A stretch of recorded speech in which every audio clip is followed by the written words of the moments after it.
Good morning.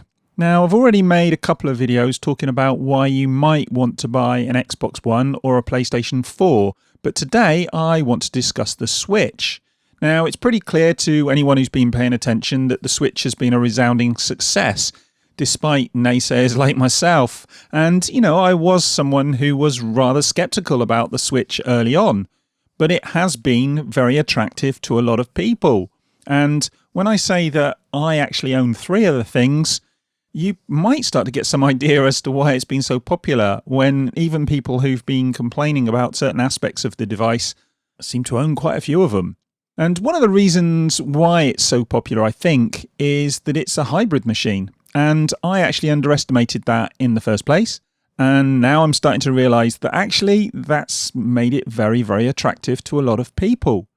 And then when you factor in the power of the Switch, and this might seem odd coming from me because I've constantly moaned about its lack of power, but when you actually look at it in terms of a hybrid, then it is actually surprisingly capable. And, we know it's got some limitations, but those limitations haven't really held it back in the way that a lot of people thought it might. Now, they might in the future, but for now, it's led to it having a very good library, and we'll get to that in a minute.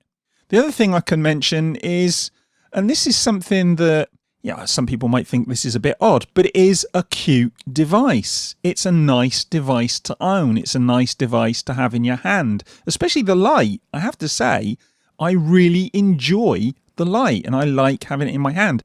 The other thing is, it's very child and family friendly, but it's also surprisingly good for adult gamers. If you look at the selection of games, they are very varied and you've got a wide selection.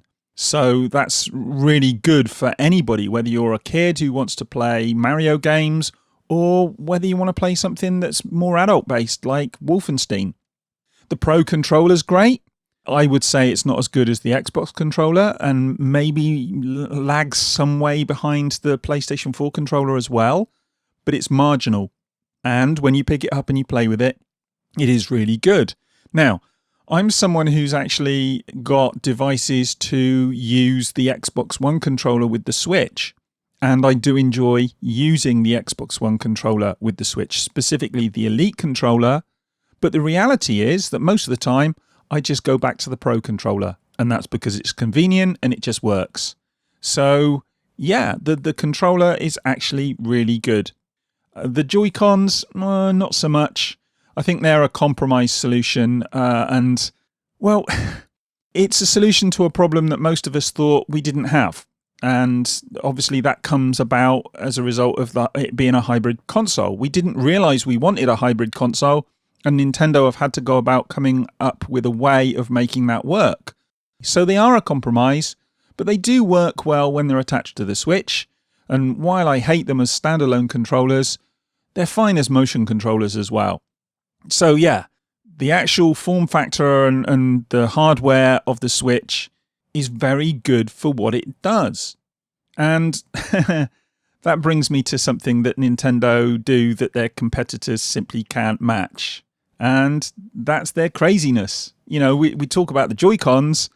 They're a little bit crazy, but they were kind of something that came about as a result of necessity.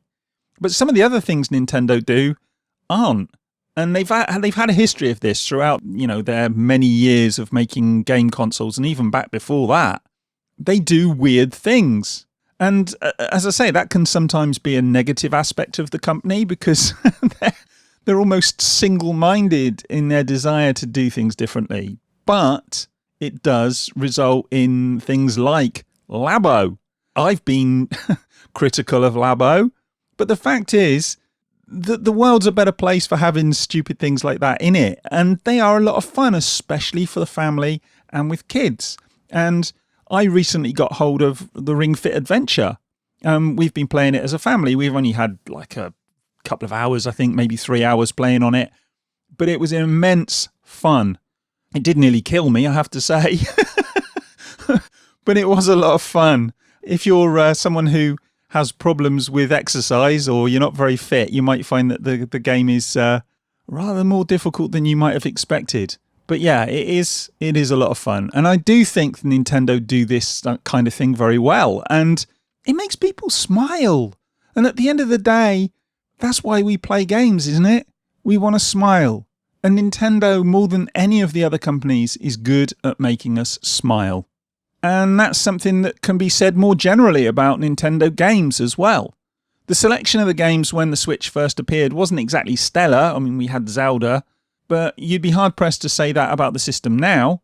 Whether it's the solid first-party games coming from Nintendo themselves with titles like Mario Kart or The Legend of Zelda, Super Mario Odyssey or Super Smash Bros., or the surprisingly good third-party offerings such as Doom or Wolfenstein 2, The New Colossus. As I said just a minute ago, there's something for everyone on the Switch. And the fact that you can take it with you and play it outside or on the bus or when you're sitting waiting for your kid somewhere just makes it that much more attractive. And as I say, I think I underestimated that when I first got hold of the Switch, and I wasn't convinced by it.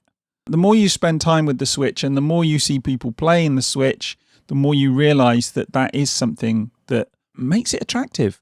And it's arguably the best place to play indie titles too, as they seem to fit, for me anyway, they seem to fit perfectly with the platform. And I've heard other people say this. And it's partly because smaller games that you play in bite-sized chunks work very well on a portable system. But with the Switch, you can also hook it up to your big screen. Well, you can with the standard Switch anyway, and we'll get to the Switch LIte in a minute. And, you just carry on playing, whether you're on the go or whether you're at home. And as I say, I know I keep saying this, but that's a very attractive proposition.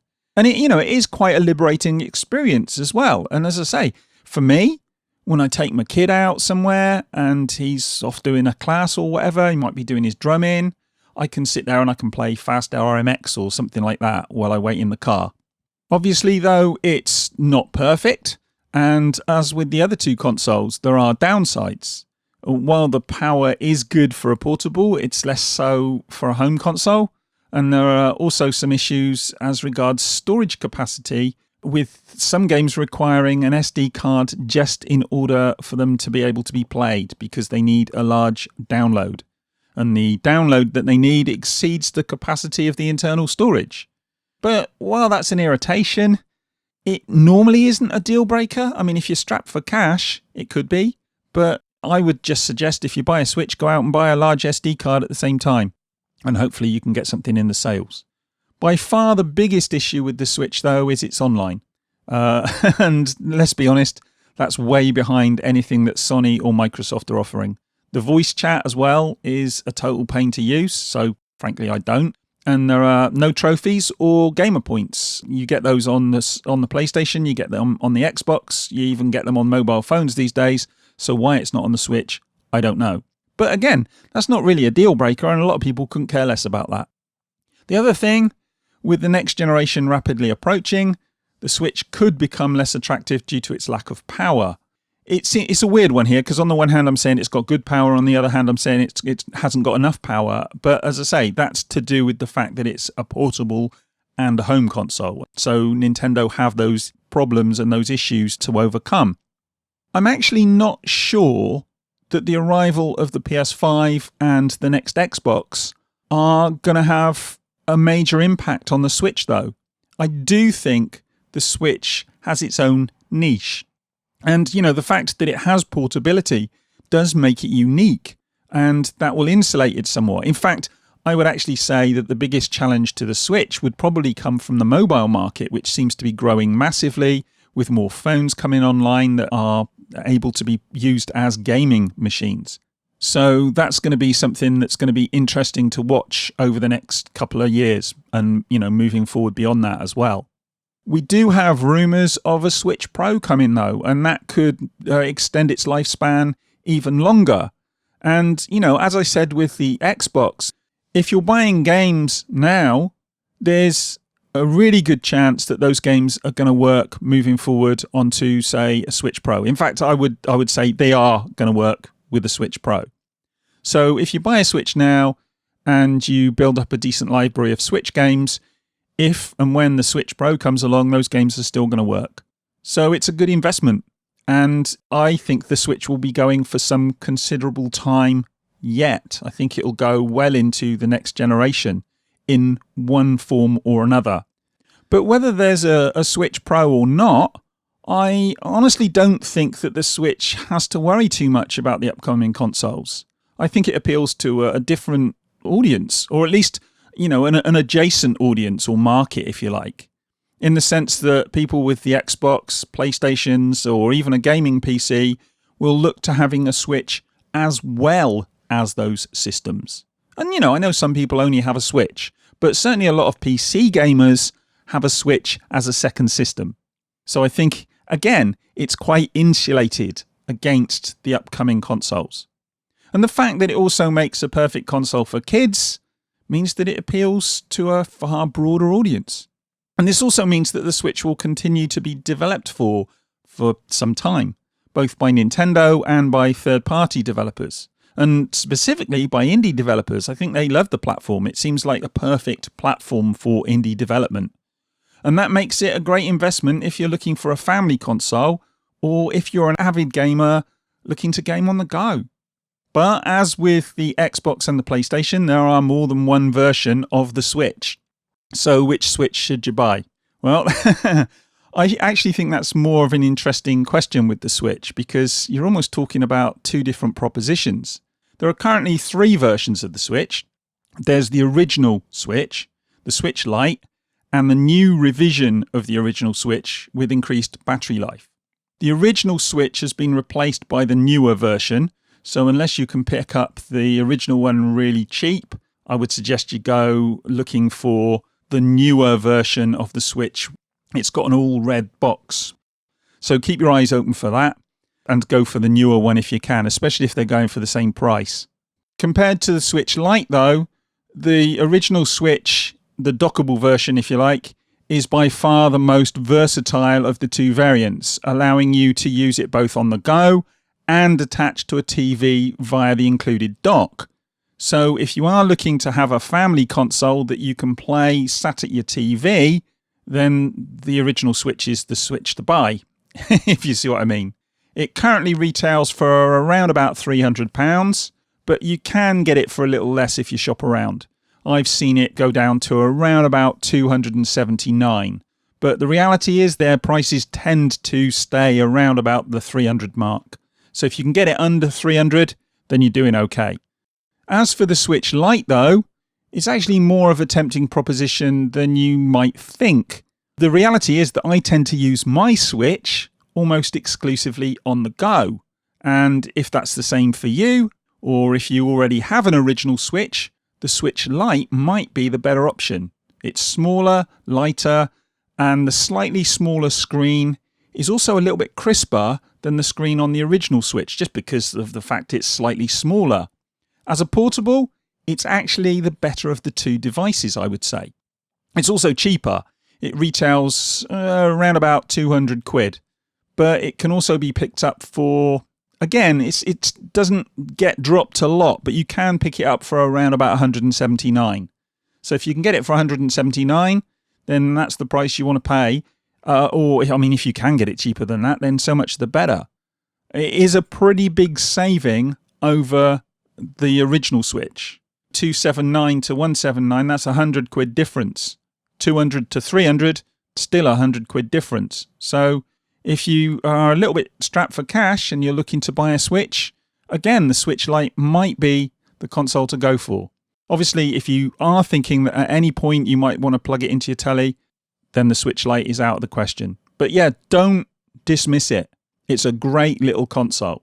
And the reality is that the Switch is a great little device generally. Whether you go for the original version with its dock and Joy-Cons or the smaller, lighter Switch LIte, well, that'll be a question that you'll have to ask yourself.